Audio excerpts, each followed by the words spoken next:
Hello everyone, কেমন আছো সবাই? Welcome back to my channel. আজ ছিল আমার বেস্ট ফ্রেন্ডের বার্থডে। সো আমরা সবাই মিলে চলে এলাম আমার বেস্ট ফ্রেন্ডের বার্থডে সেলিব্রেশন করার জন্য এই আমাদের বাড়ির কাছেই একটা পার্কে। আর এই যে এটা হলো আমাদের বার্থডে গার্ল।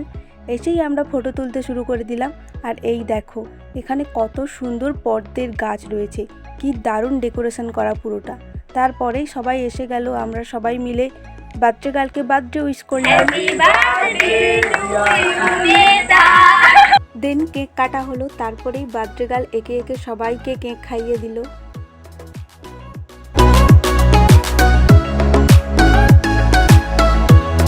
আমিও ওকে কেক খাওয়ালাম, আর এই যে কিছুটা কেক আমাকে মাখিয়েও দিল, আমিও মাখিয়ে দিলাম। এরপরে গিফট দেওয়ার পর্ব শুরু হলো। এই ব্রেসলেটটা ওকে ওর ভাই গিফট করেছে, কেমন হয়েছে অবশ্যই জানিও। আর আমিও আমার গিফটটা দিয়ে দিলাম, আর এখানে আরেকটা গিফট ওপেন করছিলাম। তো তোমরা সবাই আমার বেস্ট ফ্রেন্ডকে হ্যাপি বার্থডে বলে দিও। বাই।